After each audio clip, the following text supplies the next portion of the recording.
Just take a look at this little beauty. In pictures, it might look iffy. In reality, it might look better. But with all of these upgrades, we need to take into account the advantages and disadvantages. To be able to objectively evaluate this product, I bought it from AliExpress.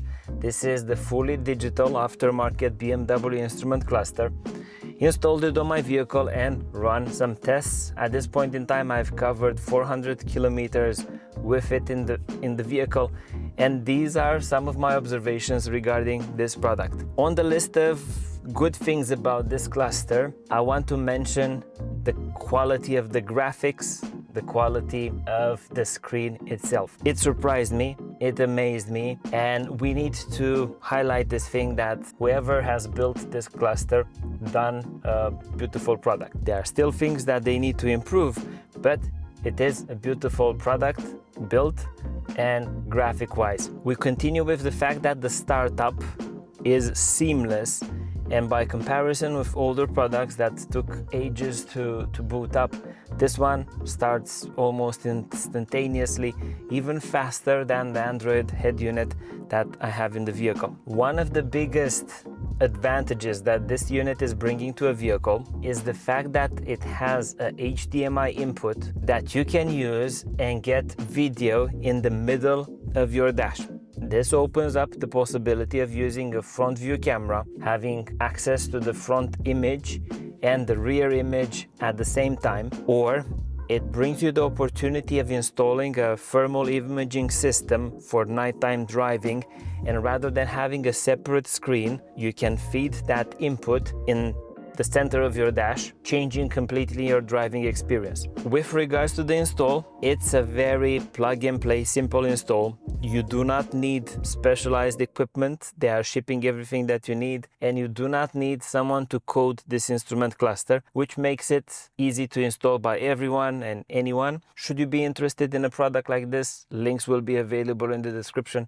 Maybe order it if it's something that you actually need and will actually use. Other things to mention about this instrument cluster is that it will allow you guys to perform mileage correction, because the mileage can be introduced manually. This instrument cluster doesn't pick up the mileage from my vehicle, and you will be able to set whatever value you want. Take it as an advantage, take it as a disadvantage, but it might be a good opportunity to consider such a thing if you need the mileage to be changed periodically. Another interesting bit that the manufacturer has achieved, this instrument cluster is responsive to the driving mode that we select with our toggle, and it changes the graphic layout. A small detail, but it's something quite interesting to have in mind and to consider. Those were the good bits. Let's discuss some of the bad. The worst thing, the thing that annoys me the most, is the following one. This is the sound of my nightmares. The first time when I heard it, I thought that something came loose from one of my wheels, that something started to be wrong with the timing chain on my engine. The most annoying sound that anybody could use is the turn signal for this cluster. Continuing with things that aren't just right, if we take a look at the rev gauge, we will see that it has moments when it isn't moving very smooth. It doesn't have the same fluid movement as it would have with the 6WB or even the 6WA. Let's be realistic. This is a fraction of the price of those other instrument clusters, but if the manufacturer would be able to sort out that bit, they would make this instrument cluster even better. To also consider, not a game changer or not the end of the world, but this cluster has only 2 light intensity settings. It has something for daytime driving, and after that you have another setting for nighttime driving. By comparison, the 6WB will adapt to the light intensity with a sensor that is collecting the light from the interior of the vehicle. This one doesn't do it. For those of you that want perfection, keep this one in mind. Also, I've noticed that some of the screens, some of the layouts are not completely functional. I'm expecting the manufacturer to later update and upgrade them. I would also suggest that they could make a layout which mimics the 6WB layout to allow people that are using these ones on older vehicles and are more specific with regards to their taste. I personally love the way that the 6WB integrates with the design philosophy of the vehicle. When I'm seeing this modern screen, this layout, although it's beautiful, it feels too modern for the age of the vehicle, and they are losing me on that type of detail. One of the last things that I've noticed, I wasn't able to completely confirm it, but pay attention to the temperature that you have on the outside. That temperature was giving me all sorts of readings that didn't make sense.